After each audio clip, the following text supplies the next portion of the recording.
যদি কোরআনী শিক্ষায় শিক্ষিত না হও তাহলে তুমি দেখতে মানুষ, আসলে মানুষ না। যেমন একটা উদাহরণ দিয়ে আপনাদেরকে শোনাই। তাসলিমা নাসরিনের নাম মনে আছে? এই মহাব্বতের নাম তো ভুলা যায় না, তাই না? এই বেটি তার এক বইয়ের মধ্যে লিখেছে, এই পেট আমার, আমার পেটের মধ্যে আমি যেখান থেকে খুশি সেখান থেকে বাচ্চা নিব। আরে তাড়াতাড়ি নাউজুবিল্লাহ কেন পড়েন আপনারা? আমি তো কই আলহামদুলিল্লাহ।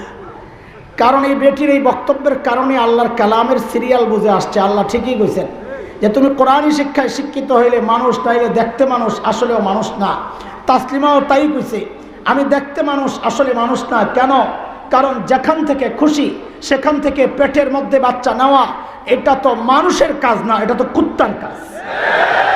বুঝাইয়া দিছে আল্লাহর কথাই ঠিক। আমি দেখতে মানুষ, আসলে একটা সুল্লা কুত্তি। কোন কুত্তি? কারণ কুত্তার তো চুল থাকে না, এটা হলো সুল্লা কুত্তি। আমি বেটির নাম দিছি সুল্লা কুত্তি। এটা হইল এক ব্যাখ্যা। আরেক ব্যাখ্যা আমাদের আলোচনাকে আগায় নেওয়ার জন্য সেটা খেয়াল করেন। আল্লাহ বলছেন আয়াতগুলোকে উপর থেকে নিচের দিকে সাজান। উপরে আর রহমান, মাঝখানে আল্লামাল কোরআন, নিচে খালাকাল ইনসান। উপরে রহমান বলেন, উপরে, মাঝখানে কোরআন বলেন, মাঝখানে, নিচে ইনসান বলেন, নিচে। আল্লাহর জন্য বলছেন বান্দা আমি রহমান উপরে, তুমি মানুষ নিচে। আমি রহমানের রহমত যদি তুমি মানুষ পর্যন্ত আনতে চাও, তুমি মানুষ যদি আমার রহমানের সাথে যুক্ত সম্পৃক্ত হতে চাও, রাস্তা একটাই। দুনিয়ার কোনো তন্ত্রে মন্ত্রে কাজ হবে না, দুনিয়ার কোনো ইজম আর সিস্টেমে কাজ হবে না।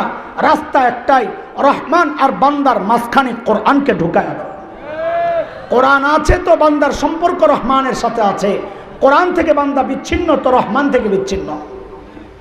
এই খবর শয়তানের আসেনি? কথা কর।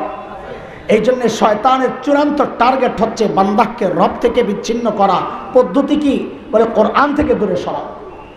কিন্তু শয়তান বড় বাটপার না চালাক? এ পোলাপাইন তোরা কথা কর, বাটপার না চালাক? চালাক। শয়তান বাটপার না চালাক? চালাক। কোনোদিন আল্লাহ অমান্য করে না। কোরআনের কথা, ইন্না ফি খালকিস সামাওয়াতি ওয়াল আরদি ওয়াখতিলাফিল লাইলি ওয়ান নাহার লাআয়াতিল লিউলিল আলবাব। মগজওয়ালা রব চিনে। বুঝা গেল যে রব চিনে না, রব মানে না, তার মাথায় মগজ নাই, আছে ডিজিটাল গোবর।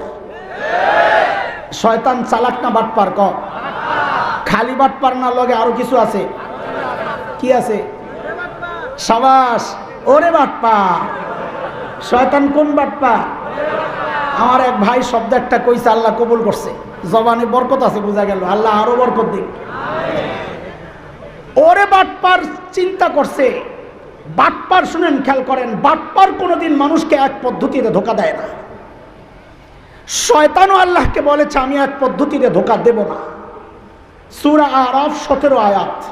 শয়তান বলে সুম্মা লাআতিয়ান্নাহুম মিন বাইনি আইদিহিম ওয়া মিন খালফিহিম ওয়া আন আইমানিহিম ওয়া আন শামাইলিহিম। আল্লাহ আমি আপনার বান্দাকে সামনে, পেছনে, ডানে, বামে, চতুর্দিক থেকে হামলা করব। কোন কোন মুফাসসির বলেন এর অর্থ হচ্ছে শয়তান কোনোদিন মানুষকে এক পদ্ধতিতে ধোঁকা দিবে না। এই যে কোরআন থেকে দূরে সরানোর শয়তানের টার্গেট, ওই যুগের আবু জাহেলদেরকে দিয়া ডাইরেক্ট টার্গেট পুরা করাইছে। এই কথা বইলা, লা তাসমাউ লিহাযাল কোরআন ওয়ালগাউ ফি, কোরআন শুনবা না, কাউকে শুনতে দিবা না। আপনি কি ভেবেছেন এই যুগেও শয়তান একই পদ্ধতিতে মানুষকে কোরআন থেকে দূরে সরাবে? না, পদ্ধতি পাল্টায়। পাল্টানোর সিস্টেমটাকে একটু সিস্টেমটা শোনেন, তারপর আমি আপনাদেরকে মূল কথায় ঢুকাই। ধরেন শয়তান নিয়ত করছে আপনারে পেশাব খাওয়াইব, শয়তানের পেশাব। তো এটা কি বক্স? শয়তান টিস্যুটিরে খুললা এটার মধ্যে শিশু করছে, কইরা আপনারে কয় ল কাকা, সৌদি আরব থেকে আনছি 1 নম্বর আতর মাখ। আপনি কাছে নিয়ে দেখেন, মানুষের পেশাব যেই গন্ধ, এটা শয়তানের পেশাব। লা হাওলা ওয়ালা কুওয়াতা ইল্লা বিল্লাহ। শয়তান দেখছে পেশাব খাওয়াইতারে নাই, কয় এই প্যাকেট পাল্টা, ভিতরের জিনিস কিন্তু আগেরটাই, প্যাকেট পাল্টা। তো সাথীরা জিজ্ঞেস করে বস কি দেব? কয় একটা মামের বোতল দে। তো মামের বোতলের মধ্যে পেশাব করছে একটু হালকা হলদে বর্ণের। তা আপনার আইনা বলতেছে এলো খেজুরের রস খা। কাছে নিয়ে দেখেন যে দুর্গন্ধ, ধুর খবিসের খবিস, লা হাওলা ওয়ালা কুওয়াতা ইল্লা বিল্লাহ। শয়তান কয় এই কাম দিয়া চলবো না, পেশা করে খাওয়াইতেই হইব, পেশা করে ব্যবহার করাইতেই হইব, পোটলা পাল্টা। তো সাথীরা জিজ্ঞেস করে বস এখন কোনটা দেবো? কয় ফ্লাস্ক দে। তো একটা ফ্লাস্ক নিয়ে আসছে, শীতকালে পেশাব করছে, এখন ধোঁয়া উঠতেছে পেশাবের, কয় নে চা খা। খাইতে নিয়ে দেখেন দুর্গন্ধ, লা হাওলা ওয়ালা কুওয়াতা ইল্লা বিল্লাহ।